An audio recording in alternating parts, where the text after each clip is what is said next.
This is Wink Tracks the Tropics, powered by the Weather Authority. When the tropics are active, timing is everything. The Weather Authority is keeping you prepared. The latest update did come in from the National Hurricane Center. Helene moving north-northeast. Winds have increased up to 90 miles per hour. Keeping you informed. It's now 170 miles northwest of us. And as we had mentioned, this is a major Cat 4 hurricane. This is going to have major landfall implications. Southwest Florida has seen its fair share of storms in the past few years. We are leaving immediately after this because it is not safe. You're starting to see some of these debris, sticks flying up and out, and it's one of the reasons why Sanibel is evacuated. It clearly is not safe out here. But our slice of paradise has bounced back in ways we'd never expect. It's tough. We have each other, and that's a good thing. I wouldn't have made it without Marianne. We're going to make it, though. We're going to make it. Wink News has been there with you every step of the way, and that won't change. Yes, we avoid the worst part of the storm, but the wind field's growing and the pressures are deepening. We're going to feel more of that influence on the back end with the surge. From forecast cones to important safety reminders, the Weather Authority has you covered. You're watching Wink Tracks the Tropics. Happy Friday, everybody. Welcome to Wink Tracks the Tropics. I'm Wink's Weather Authority Val Simpson, and we're still tracking Melissa in the Caribbean. We did tell you at the beginning of this week that we were going to hear a lot about Melissa, and the thing is that Melissa will be producing lots of rain, loads of rain for islands in the Caribbean, life-threatening rain, unfortunately, and as well as damaging winds. And we have to talk about that because that is what we're seeing right now currently in the tropics. And we're going to be analyzing all of this with our panel of Mets. Let's go ahead and punch them into the screen. What's up, guys? How's everyone doing today? Hey, I'm kind of blending in. Great.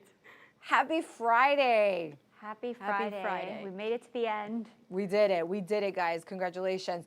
I know it's been, what a week, tracking Melissa. And luckily, it's the only storm that we're tracking right now. Not a threat to Florida. I want to start off with that. I think that's very important to highlight. Not a threat to Florida, not a threat to Southwest Florida, the United States for that matter.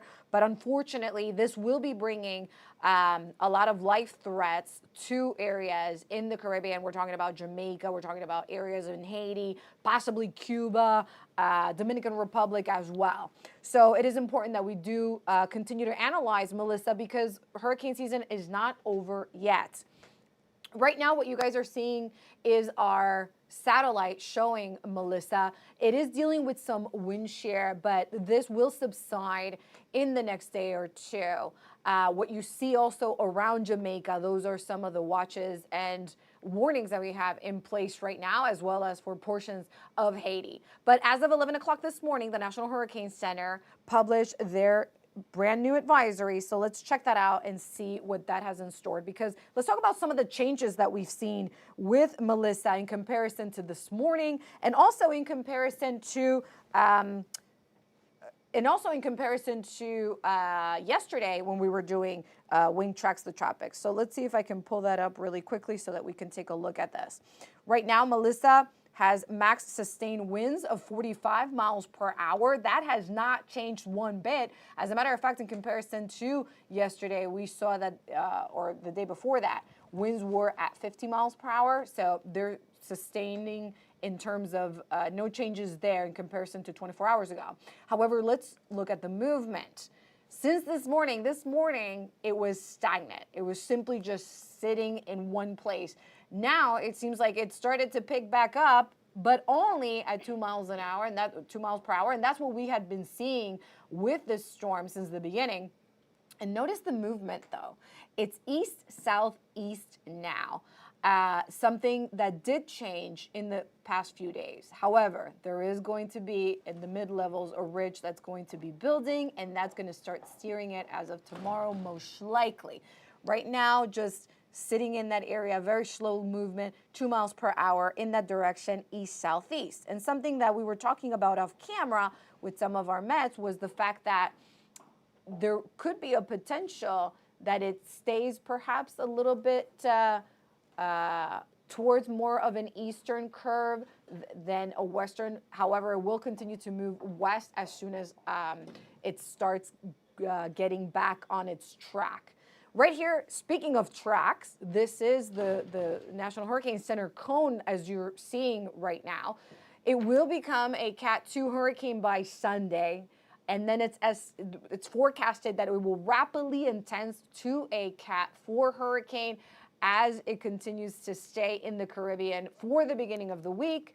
And it is being forecasted that potentially by the time that it starts curving back up north, perhaps impacting eastern areas of Cuba, it could do so as a Cat 3 hurricane. That could be a reason for that is that it may be interacting with some land at that point, and that's why they brought that strength down. But I want to show you here, I'm going to pull this up. This is our graph model, this is our in-house model, and it's kind of showing that little turn that I was talking about, that little southeast shift here. And you could see that I'm going to play that out, and there should be a couple of loops there playing it out so that we can take a look at what it's doing. It's not cooperating right now, some technical difficulties with this graphic right here. But most importantly, we can analyze the models. These are all the different computerized models that we're seeing right now. And there's that one outlier that it's still pointing that it's going to be headed more towards Central America before doing a curve. But one of the things that we always notice is that when the models are in agreement, when most of the models are showing and saying that this is the path or the possible track that it's going to take, that's more likely to happen. So you can see that most models showing that it's going to either get very close to Jamaica and make that turn to the northeast. And there's also that one little outlier that we're seeing between what's Cuba and Haiti right there going through. That is what for instance, our graph model was showing as well. But most of them are moving it closer to Jamaica, and then either coasting Jamaica on the west side, and then making that turn over what is East Cuba before it goes out into the Atlantic. Right now, I mentioned this at the beginning of the episode, there are hurricane watches in place. Tropical storm warnings in place. This is what we're seeing on screen right now for portions of Haiti and the island of Jamaica. And then, yes, this is the other graphic showing the hurricane watches that are in place for the same areas right now. So everyone in these locations are probably done with preparations, or if they're not, they're working on them, but they should make sure that they are getting everything ready, because one of the biggest risks that we're seeing with Melissa is going to be all that rainfall. In comparison to the forecast that we were looking at yesterday, it has increased. Now it's calling out for isolated over 16 inches of rain in portions of Jamaica, as you can see here on screen, and also some areas in Haiti, in that peninsula, the Tiburon Peninsula, could potentially see over 20 inches of rain. We're seeing a blob in orange from the Dominican Republic that could be somewhere about a foot of rain in these locations.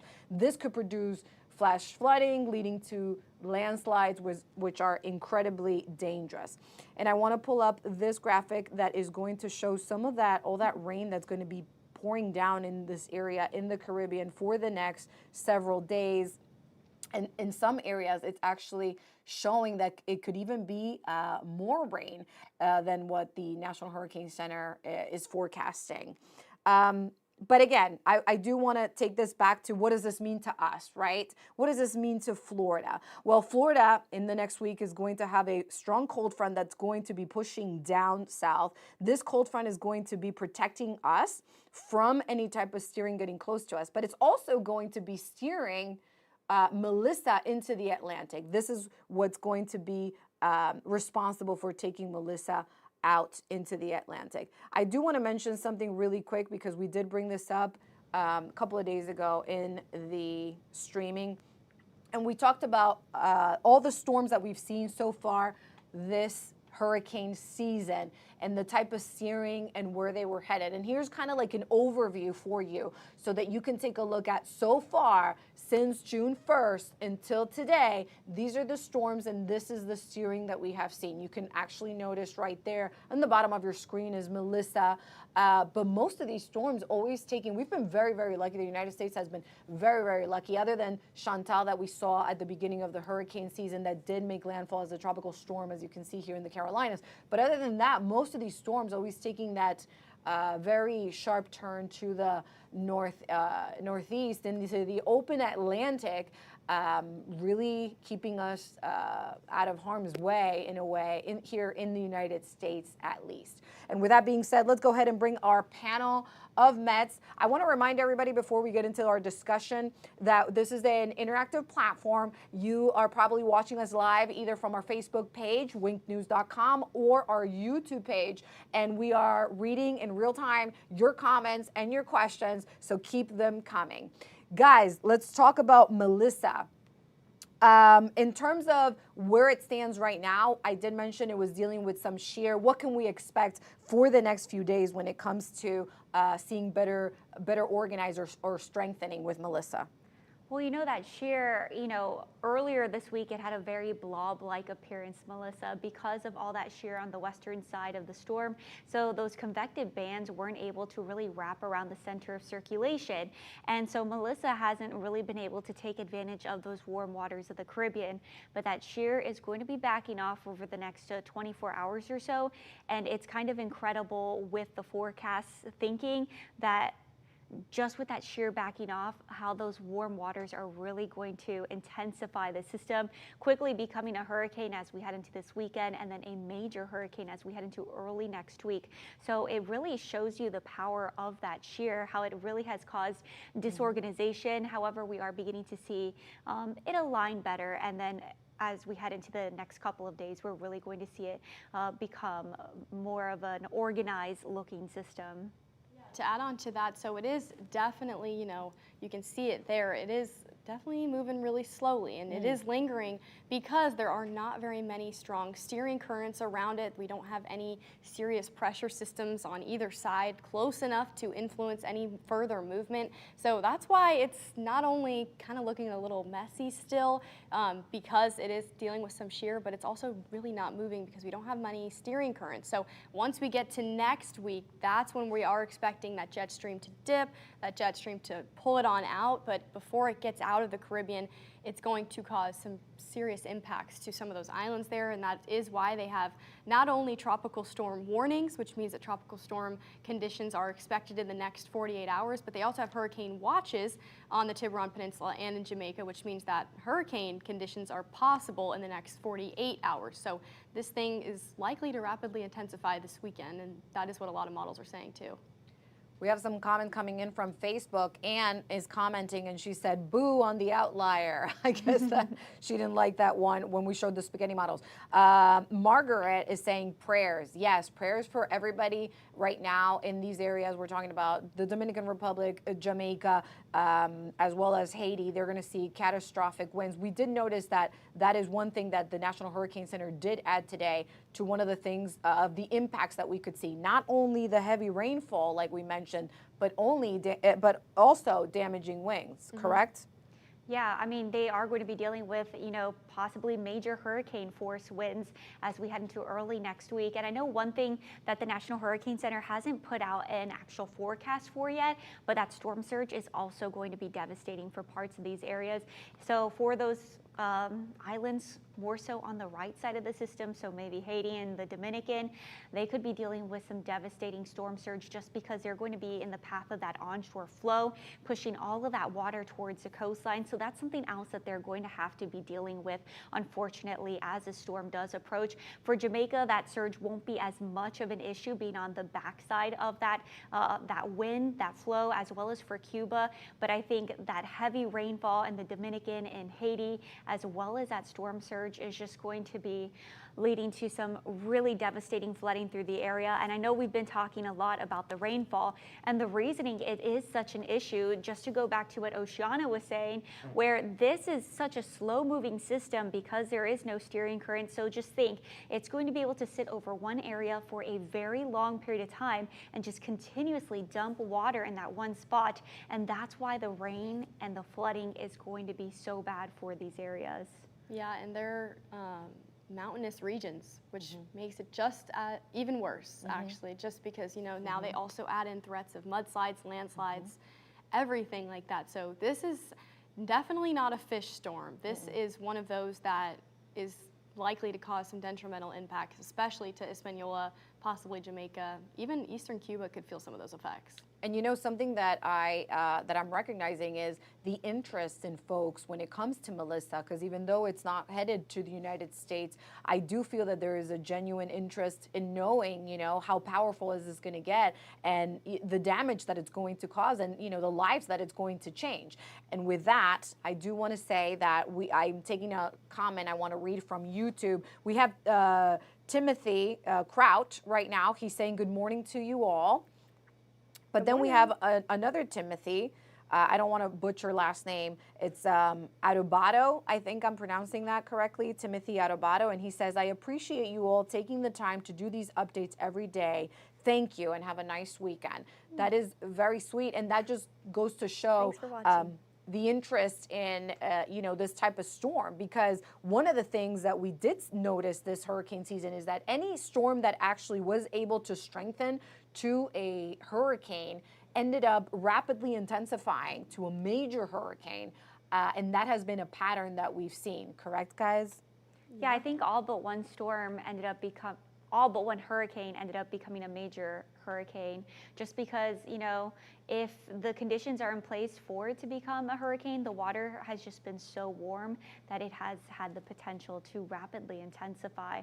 And again, when we talk about rapid intensification, that means that over a 24-hour period, those sustained winds will increase by at least 35 miles per hour. So that's what we mean when we talk about rapid intensification.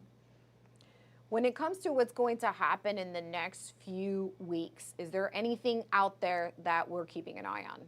I think that the Climate Prediction Center's last update a couple days ago was showing no development expected for the first week of November and also for the second week of November. So that is good to hear. We'll get another update next week do we get another one next week? I think so. But regardless, it's saying that there's no development expected for the first 2 weeks of November. So this truly is the only thing on our radar, Melissa. And, you know, models aren't suggesting anything else for the next 14 days or 20 days. So this is why all of our eyes are on this, because this is our major worry for the Caribbean right now. You know, like we said, not posing a threat to us here in Southwest Florida. But again, you know, this, just because it doesn't come to us doesn't mean that it's not in the path of someone else. So true. And this is an area also that a lot of folks tend to vacation at, take cruises to. So that could also, you know, be why there's a high interest in what's occurring in the Caribbean at this time. Guys, I do want to talk a little bit about local conditions, because I know that some folks have sent messages in the past about boating, fishing. We're going into the weekend. What can we expect here in Southwest Florida? Well, today is going to be gorgeous, breezy out there, but we will keep that breeze in place throughout this weekend. So we do have a small craft advisory in place until Sunday evening, as those wave heights could get anywhere between about 3 to 5 feet, creating some rough and choppy conditions. So not going to be ideal for getting out on the boat, out on the paddle board. But if you want to just get outside, I think it's going to be a decent weekend to do so. We're looking at mostly sunny skies for today, a few showers possible come Saturday and Sunday, just because of a bit of an increase in moisture as we get ready for our next cold front to move through on Monday.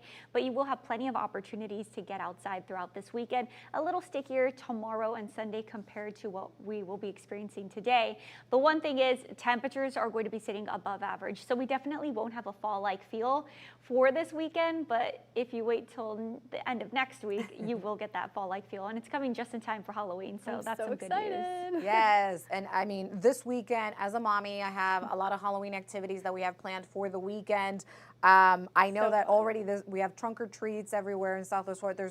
It's great. This is such a great community. They love to celebrate all the Halloween festivities. So we will be looking forward to that. But most importantly, we are looking forward to Halloween Friday night because we do know that we have that strong front headed our way. Now let's bring that back up. If you're just tuning in, you're going to want to know that it's this front, the one that's going to be responsible for protecting us from Melissa headed our way, and also it's going to be helping steering Melissa get out of the Caribbean and into the Atlantic. So I'm going to punch that in, you guys. When can we expect this front, you guys? And again, if you can go into a little bit more detail about how, the role that it's playing here for us at home and also in the Caribbean. Yeah, I think the timing is more so Thursday.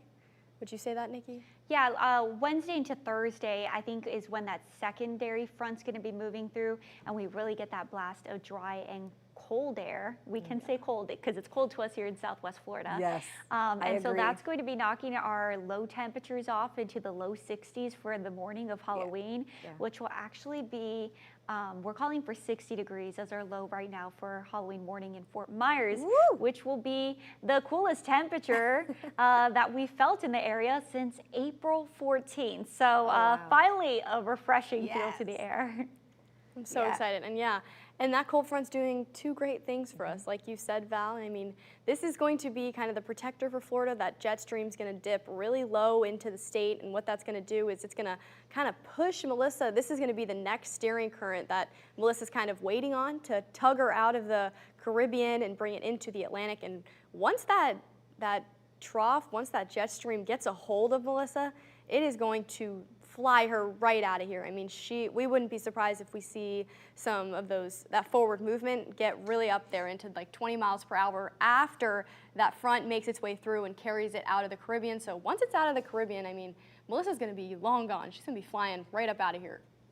Guys, I want to remind everybody we're live on Wing's Facebook page, and we have some comments coming in. I do want to read some of them. Robert G., he says, lived in the Caribbean 50 years, understand the anxiety the residents of the island are feeling.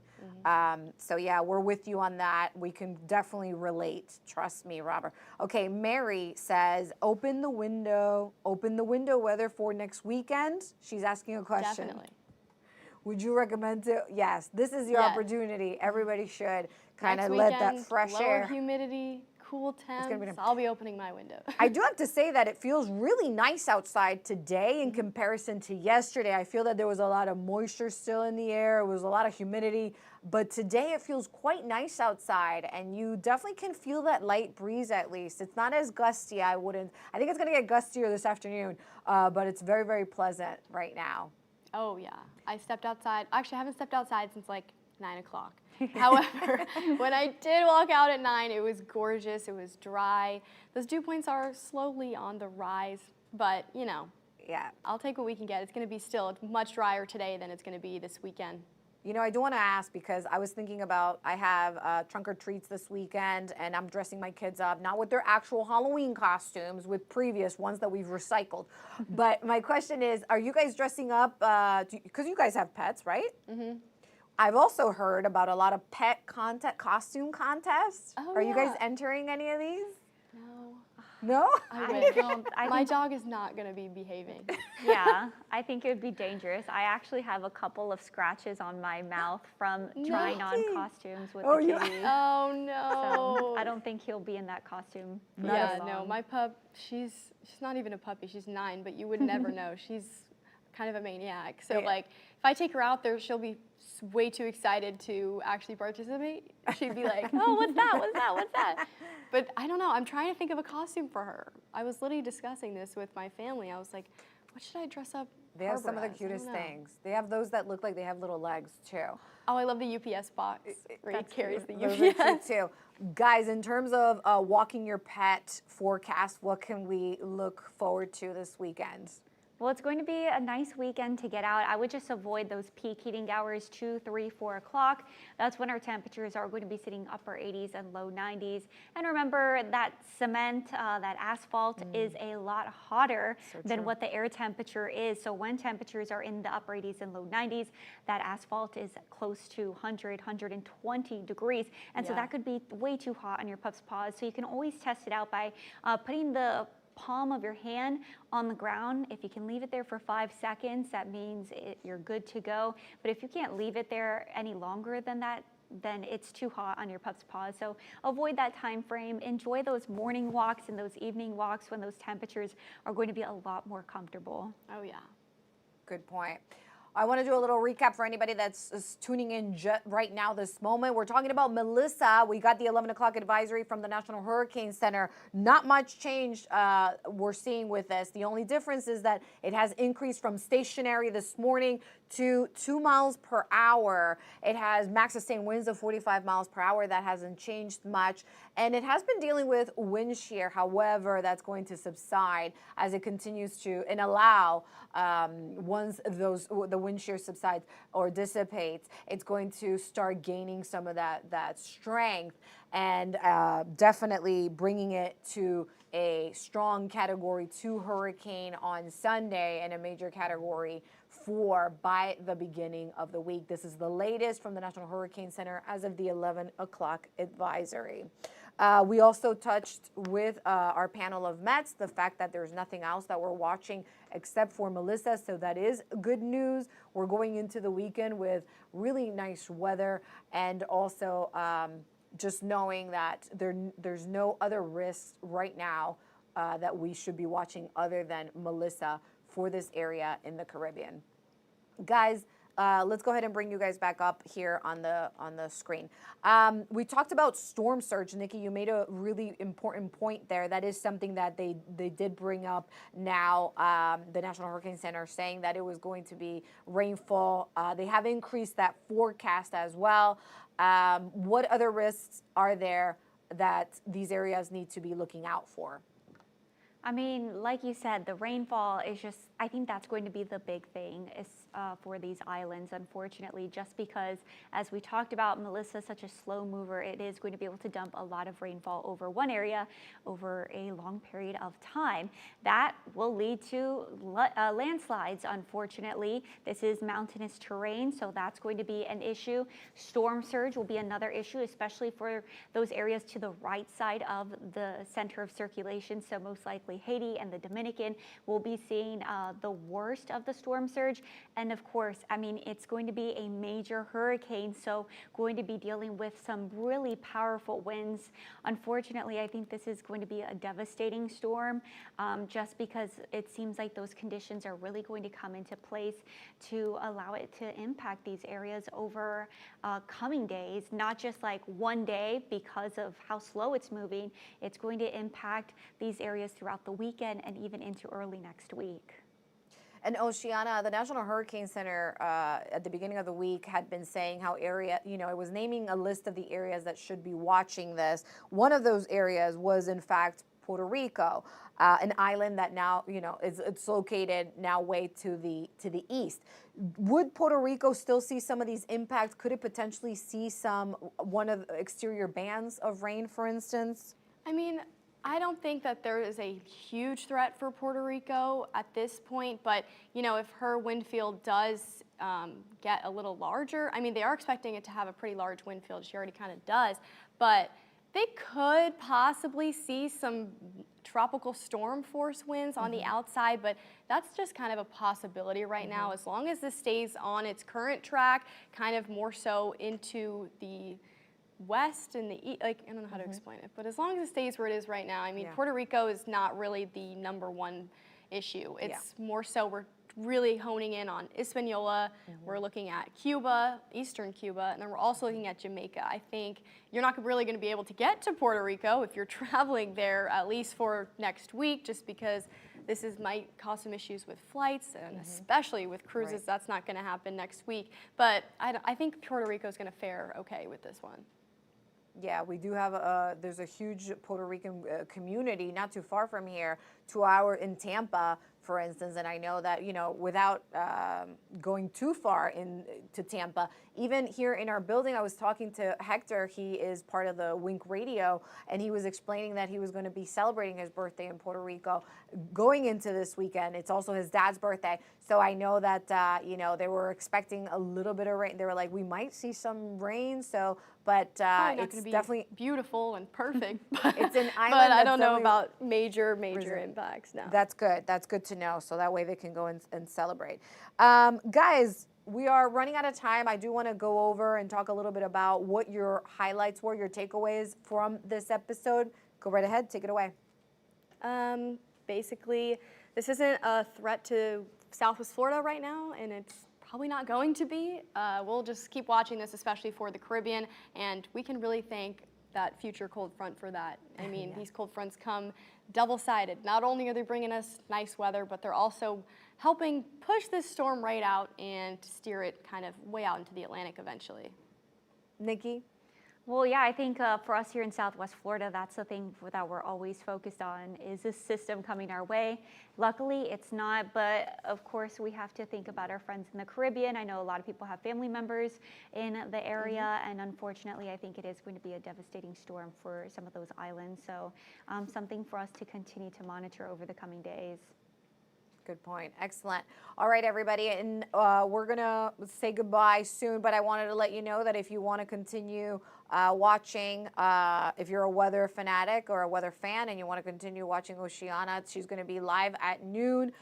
So tune in for Wink. And you killed it, Nikki, today. Nikki has been in this building since 3 o'clock this morning. She has. She's been working overtime this morning. I'm ready for nap time. Nikki's got to go to sleep. She's ready for a nap time. All right, guys. So thank you so much, panel, for joining me today in Wing Tracks the Tropics. And thank you so much for tuning in. We will see you on Monday at 11 o'clock. Till next time. Bye. Bye.